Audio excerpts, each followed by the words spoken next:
E aí, tudo bem? Hoje a gente vai falar um pouco sobre emoções e como é que a gente faz o manejo dessas emoções e como elas funcionam e como a meditação pode ajudar com que você não seja escravizado pelas suas emoções.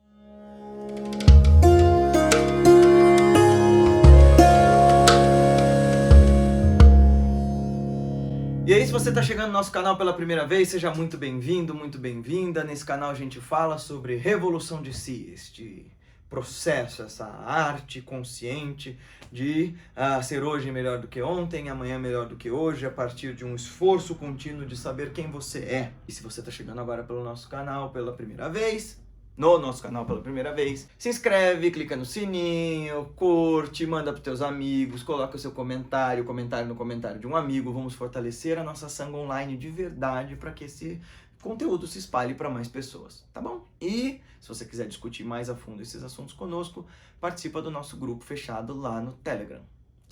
Tá lá no nosso Instagram, guilhermeromano.oficial, o link para você entrar. Vamos começar com uma definição básica. O que são emoções, certo? Porque, segundo o Paul Ekman, esse cara aqui, que pesquisou muito profundamente sobre as emoções básicas universais, o que ele entende como emoções é um pouco distinto do que outros psicólogos e cientistas vão entender anteriormente, né? Então, ele vai dizer que emoções são respostas involuntárias e rápidas que o nosso sistema cognitivo, nosso sistema comportamental dão para determinadas situações da vida, de modo a nos preservar, de modo a nos garantir sucesso e sobrevivência, etc. e tal. Então, por essa definição, a gente entende que emoções são coisas que acontecem involuntariamente, têm respostas rápidas e elas têm funções, todas elas têm funções. E aí a gente vai se perguntar, tá bom, então o que é uma emoção? Amor? Não, nesse caso não. O que são as emoções básicas, segundo o Paul Ekman? Isso é um trabalho que a gente faz bastante, quem ensina muito bem isso é a Elisa Cosassa, é a Jane Pili, porque elas são as professoras e as formadoras oficiais de professoras do CB, o programa Cultivating Emotional Balance, feito pelo Lama Alan Wallace e pelo Paul Ekman. Então, dê uma olhada. Eu agora sou professor autorizado dessa bodega, então se quiser estudar o CB conosco, logo vem a formatura e vai ter os cursos aqui no Instituto, né? Sim. Então, aguarde, confie, psite. Enfim, mas vamos lá. O que o Paul Ekman define como emoções básicas universais? São 7, tá bem? Da onde ele tirou esse número e como é que ele formulou essa teoria? Ele começou a estudar expressões faciais. Eu vou te dizer um negócio, até hoje eu não vi nenhuma teoria, nenhuma tese que refutasse bem o Paul Ekman. Eu estava até conversando sobre isso com a Elisa, porque tinha uma cientista querendo refutar o Paul Ekman, parecia um negócio muito vago, e aí a própria Elisa comentou comigo que escreveu uma contra-resposta para essa cientista e que a própria filha do Paul Ekman compartilhou, porque foi muito bem escrita. Depois eu vou pedir para a Elisa o link, eu vou deixar aqui para vocês. O Paul Ekman começou a estudar expressões faciais em determinados momentos da vida das pessoas, sob determinados estímulos, e deduziu que mesmo nós, pessoas de vidas urbanas de todas as idades, até pessoas em tribos remotas que ele pesquisou lá na década de 60 em Papua Nova Guiné, que nunca tinham tido contato com homem branco na vida, todas elas expressavam emoções básicas universais. Quais sejam? Alegria, tristeza, raiva, medo, nojo, surpresa e desprezo. São essas. Ah, Guilherme, está parecendo alguma coisa que eu já ouvi falar. Tá parecendo com Divertidamente, ó. Tadã! Porque as emoções, aquelas 5 que estão lá no Divertidamente, é a síntese, né? Você só tirou o desprezo e a surpresa e misturou com as outras emoções, mas são as emoções básicas que o Paul Ekman sempre estudou. Então, o que acontece? Essas emoções, elas são dados objetivos que a gente obtém a partir da nossa experiência do mundo. Elas são muito rápidas e involuntárias. E elas têm suas funções. Por exemplo, a raiva tem uma função protetiva, em determinados casos de frustração, nos fazer dar respostas assertivas que possam nos garantir sobrevivência, nos garantir sucesso, nos garantir supremacia. Só que a gente, com a raiva em desmedida forma, causa mais dano para nós e para os outros do que benefício. O nojo tem função de te proteger de coisas tóxicas, de substâncias nocivas. O desprezo, por exemplo, ele não tem exatamente uma função, mas ele determina a hierarquia, ele demarca poder. Então ele é um claro termômetro sobre segurança, insegurança, hierarquia. Então todas as emoções, elas são funções básicas nossas. A questão toda aqui é como não ser escravizado por elas. A bem da verdade é que o programa do CEB, o Cultivating Emotional Balance, começou com isso. Sua Santidade o Dalai Lama, numa reunião com cientistas, e que até o Richard Gere estava junto, na década de 90, perguntou para os cientistas, olha, como é que a gente pode traduzir as práticas meditativas do budismo de modo a ajudar o ser humano ocidental moderno a não ser tão maltratado, não ser tão prejudicado por emoções nocivas, né? Essa pergunta dele que começa o trabalho do CEB. Como é que a gente faz para que as práticas meditativas ajudassem ao ser humano moderno não ser vítima constante das suas emoções nocivas? Quer dizer, todas as emoções aparecem para nós, elas duram um curto período de tempo, mas elas podem nos causar grande mal ou podem nos aparecer como meio hábil de a gente se autoconhecer, meio hábil da gente lidar com a realidade, meio hábil da gente viver melhor. Qual é a medida que faz com que isso aconteça, né, para o bem ou para o mal? O seu nível de autoconhecimento, o seu nível de manejo emocional, o seu nível de autogerenciamento. Então, quer dizer, eu preciso saber que emoção é essa, por que ela acontece, de que jeito ela acontece, e é isso tudo que o CEB, ao longo de várias semanas, vai ensinando para os seus alunos. Mas aqui nesse vídeo, a minha ideia é dizer para você que, em primeiro lugar, você precisa fazer esse processo investigativo para entender o que são os seus gatilhos emocionais.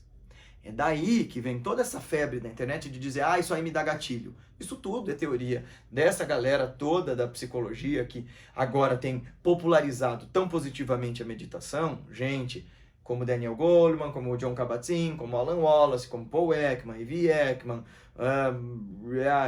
todos esses psicólogos dessas gerações que divulgaram as práticas contemplativas como meio hábil de aprender autogerenciamento e manejo emocional, dentre outras tantas coisas.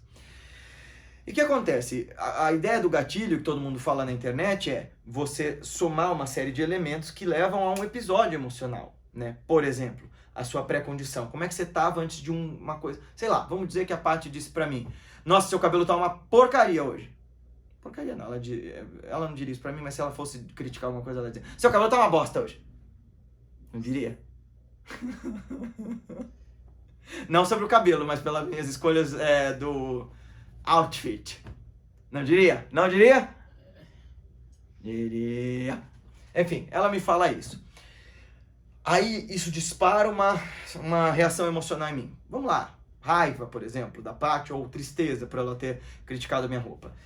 A tristeza que me acometeu e o que eu vou fazer com ela dependem de alguns elementos que você vai estudar melhor se fizer o programa Cultivando Equilíbrio Emocional.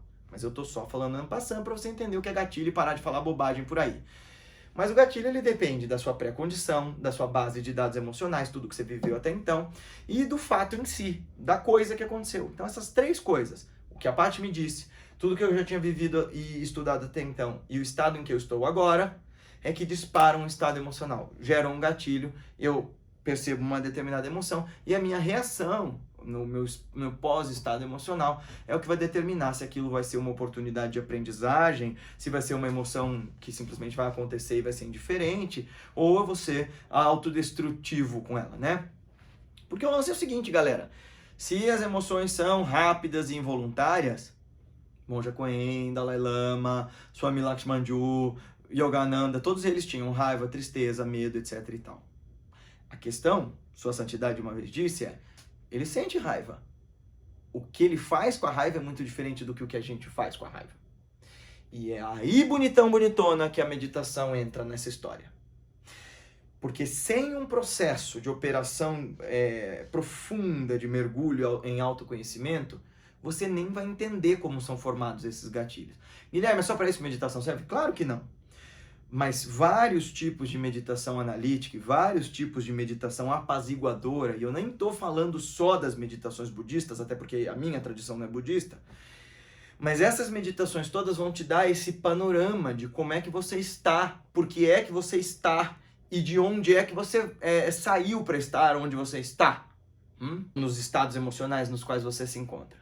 Então, a meditação ela vai te dar espaço para arrumar sua casa interna e conhecer os espaços desta casa interna, num momento de calmaria, para que, especialmente em momentos de tempestade, você saiba o que fazer com isso.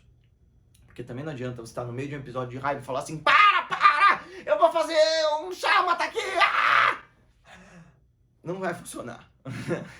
A meditação, então, é só preventiva, Guilherme? Não. Ela é preventiva, ela é curativa, então você pode estar mal e de pouco em pouco vai usando a meditação para ir ficando bem, mediante o acompanhamento de outros especialistas a despeito da sua crença. Procure ajuda psicológica profissional e ajuda, né, médica profissional se você estiver passando por algum problema de ordem psíquica sério. Bom, mas a meditação pode te ajudar a sair de um estado depressivo, desde que feito direito, sob acompanhamento, etc. Mas ela também tem uma função preventiva muito grande e muito... É aí que é o pulo do gato, sabe, gente, da meditação. Você fazer a prática todos os dias vai te dar autonomia para que, eventualmente, quando alguma coisa vier disparar um gatilho ruim, você na hora saiba, isso aqui isso aqui vai me deixar num episódio de raiva, isso aqui vai me deixar num episódio de tristeza. Agora eu sei o que fazer com isso. Isso é manejo das emoções. Espera aí, isso é só uma emoção, isso não sou eu. Isso é uma forma que eu tenho de reagir ao mundo como ele aparece para mim, mas isso não sou eu. O que eu faço com isso agora? E você deixa aí. E o lance todo é, nós nos identificamos demais com as nossas emoções, como se o que você sente a partir das suas emoções fossem você, de fato. Você é suas emoções e você não é. Sob a perspectiva de qualquer via meditativa tradicional, você não é suas emoções, você não é suas memórias e nem seus pensamentos. O que você é ao mesmo tempo a soma de tudo isso e nada disso. Ah, Guilherme, mas isso é muito vago, isso é muito abstrato. Não é não.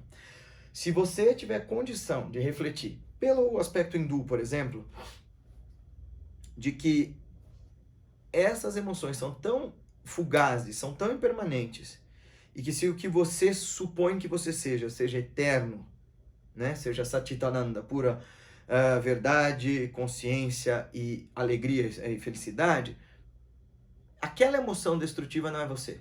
Aquela alegria eufórica não é você. Aquele episódio de memória não é você. Lembrar-se dessa ideia, eu não sou esta emoção.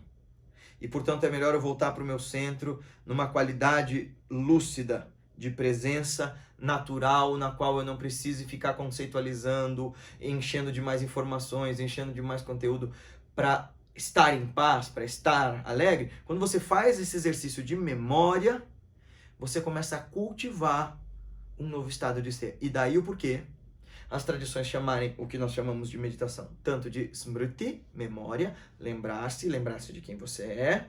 Os sufis falam a mesma coisa, eles chamam a meditação deles de zikr, lembrança, e também eles chamarem de bhava, ou bhavana, né, cultivo, né, algo que vai, é um devir, né, é um tornar-se, é um fazer-se, né, porque vem de, o verbo bhava, eu agora não lembro a raiz do verbo, Edgar me desculpa, João me desculpa, todos os sanscritistas me desculpem, mas é a raiz do verbo ser. Então, bhavana é essa ideia de cultivo, de tornar-se.